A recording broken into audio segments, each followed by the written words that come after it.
আমার বানানো এই মোচার ঘন্টটা যে খেয়েছে প্রত্যেকেই কিন্তু প্রশংসা করেছে। এটা দেখে কোনোভাবে বোঝার উপায় নেই যে এটা মোচার ঘন্ট। প্রথমে একটা প্রেসার কুকারের মধ্যে কেটে ধুয়ে রাখা মোচাটা দিয়ে আগে থেকে ভিজিয়ে রাখা কিছুটা কাঁচা ছোলা দিয়ে দিয়েছি। দিচ্ছি পরিমাণ মতো লবণ, হলুদ আর অল্প একটু সাদা তেল দিয়ে 4-5টা মতো সিটি দিয়ে মোচা আর ছোলাটাকে ভালো করে সেদ্ধ করে নিতে হবে।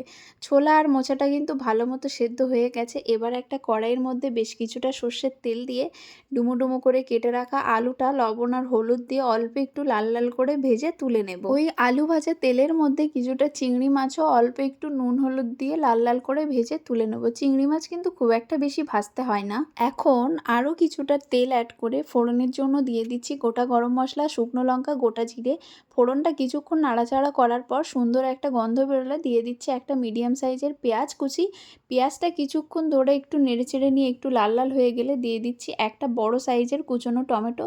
পেঁয়াজ আর টমেটোটা ভালো মতো ভেজে নিয়ে দিয়ে দিচ্ছি হাফ চামচের মতো আদা রসুনের পেস্ট, কোরানো নারকেল, লবণ আর হলুদ সবটা ভালো করে মিশিয়ে নিয়ে আগে থেকে ভেজে রাখা আলুটা দিয়ে বেশ কিছুক্ষণ ধরে একটু নাড়াচাড়া করে নিয়ে ভেজে রাখা চিংড়ি মাছটা দিয়ে দিলাম। আলু আর চিংড়িটা 4-5 মিনিট মতো একটু কষিয়ে নিয়ে আলুটা সেদ্ধ হওয়ার জন্য কিছুটা পরিমাণে পানি দিয়ে দিয়েছি। আলুটা ভালো মতো সেদ্ধ হয়ে গেলে সেদ্ধ করে রাখা মোচাটা একটু ম্যাশ করে দিয়ে দিলাম। সবটা বেশ কিছুক্ষণ ধরে একটু নেড়েচেড়ে নিয়ে দিয়ে দিচ্ছি পরিমাণ মতো লঙ্কার গুঁড়ো আর ভাজা জিরে গুঁড়ো।